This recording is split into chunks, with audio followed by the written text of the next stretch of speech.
Hello everyone, मैं सब पर आप सबका स्वागत है। आज हम नंबर सिस्टम के प्रीवियस ईयर्स एग्जाम्स में आए हुए क्वेश्चंस को करने वाले हैं। If n is an integer which of the following can not be an even integer. एक बात ध्यान रखना, n अगर एक इंटीजर है तो वो इवन यानी कि एक सम संख्या भी हो सकती है और एक ऑड नंबर विषम संख्या भी हो सकती है। लेकिन अगर इसको हमने 2 से गुणा कर दिया, मतलब 2n लिखा गया, तो 2 से मल्टीप्लाई करते ही ये कंफर्मली एक इवन नंबर बन जाएगा।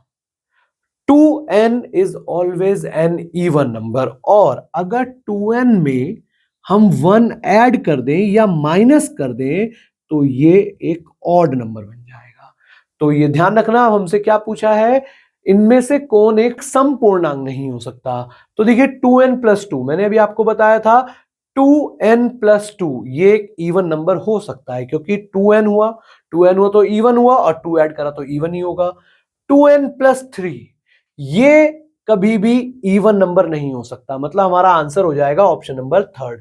n माइनस 2 हो सकता है, 5n प्लस 2 ये भी हो सकता है। तो यहां पर 2n प्लस 3, 2n में अगर आप 1 ऐड कर रहे हैं या 3 ऐड कर रहे हैं या 5 ऐड कर रहे हैं, मतलब एक इवन नंबर में ऑड नंबर ऐड करते ही वो नंबर ऑड बन जाएगा।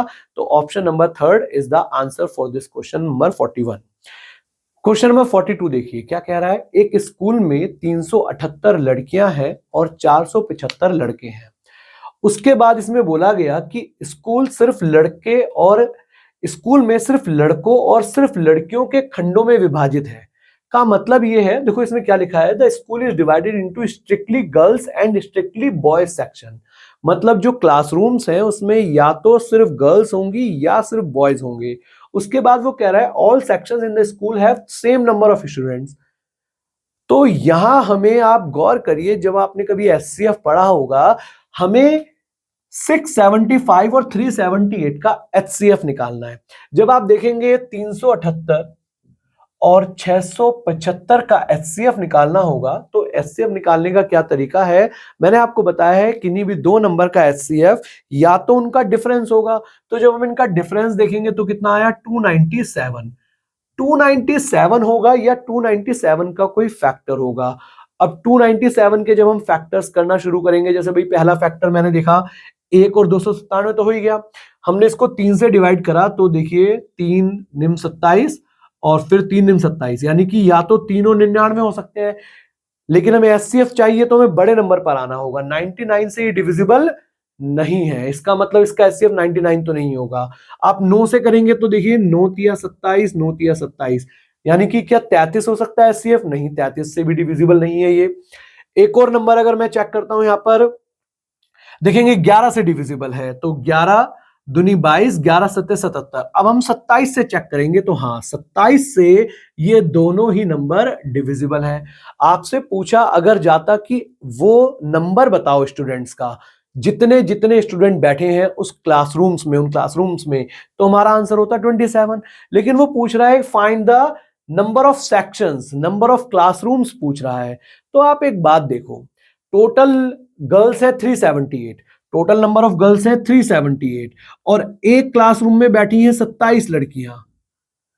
378 लड़कियां हैं और एक क्लासरूम में 27 लड़कियां बैठी हैं, तो इसको डिवाइड करेंगे तो नंबर ऑफ क्लासरूम्स आ जाएगा 14। उसी तरह से एक क्लासरूम में बैठे हैं 670, एक टोटल बच्चे हैं, टोटल बॉयज है 675 और एक क्लासरूम में बैठे हैं 27, इसको डिवाइड करेंगे तो आ जाएगा 25। तो इसका मतलब 14 सेक्शंस गर्ल्स के हैं और 25 सेक्शन बॉयज के हैं, तो टोटल सेक्शंस कितने हो गए, 39। ये हमारे क्वेश्चन का आंसर हुआ। अब एक तरीका तो ये था इस क्वेश्चन को करने का, एक दूसरा तरीका, लेकिन वो तब हमारा 100% श्योर हो जाता अगर ये नन ऑफ दीज ऑप्शंस नहीं होता तो। लेकिन क्या है वो, ये है कि जो भी यहां हमारा आंसर होगा वो इन दोनों को डिवाइड कर सकता होगा, इन दोनों के सम को। कहने का मतलब है 378 और 675, अगर आप 378 और 675 को ऐड करेंगे तो जो हमारा सम आएगा, एक बार जोड़कर देखिए इनका सम जो आ रहा होगा 1053।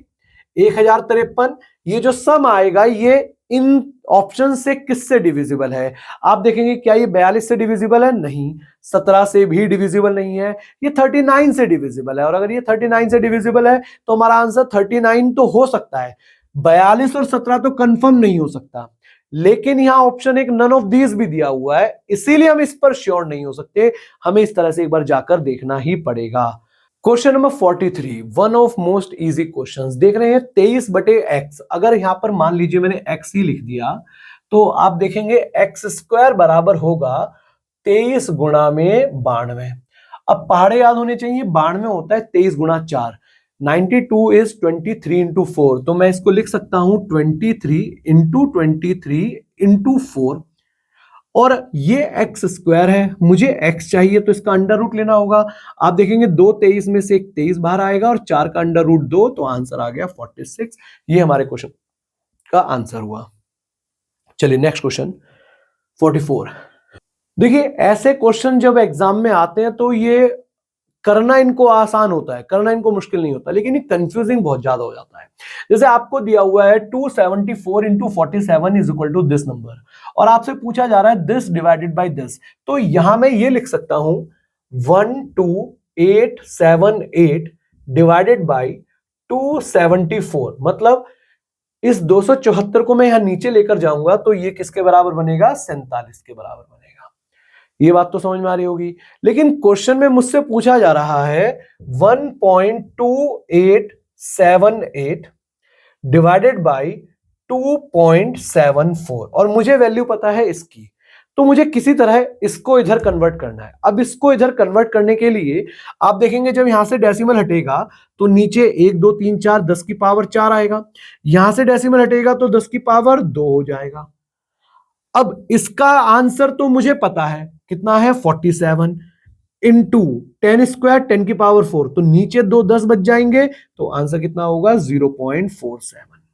ठीक है, करने का तरीका आपको पता होना चाहिए। ऐसे क्वेश्चन एग्जाम में आते हैं, देखो 17 के एग्जाम में आया हुआ है और अभी भी 2022-21 के एग्जाम में भी आप ऐसे क्वेश्चन दोबारा देखेंगे। क्वेश्चन नंबर 45, फिर बहुत आसान क्वेश्चन लिखा है 0.26 को अगर हम सरलतल भिन्न के रूप में लिख दें, सरलतल भिन्न मतलब जैसे 0.26 है, डेसिमल हटेगा तो नीचे 100 आएगा, इसको हम आगे फर्दर सॉल्व कर सकते हैं तो 13/50। अब वो कह रहा है इसको लिखने के बाद हर और अंश का डिफरेंस पूछ रहा है, न्यूमरेटर और डिनोमिनेटर का डिफरेंस पूछ रहा है। बताइए इससे आसान क्या ही मिलेगा, कितना आंसर हो जाएगा? 37। Question number 45। ऐसे ही और क्वेश्चंस के लिए हमारे चैनल को सब्सक्राइब करें, इस वीडियो को ज्यादा से ज्यादा शेयर और लाइक करें। Thank you.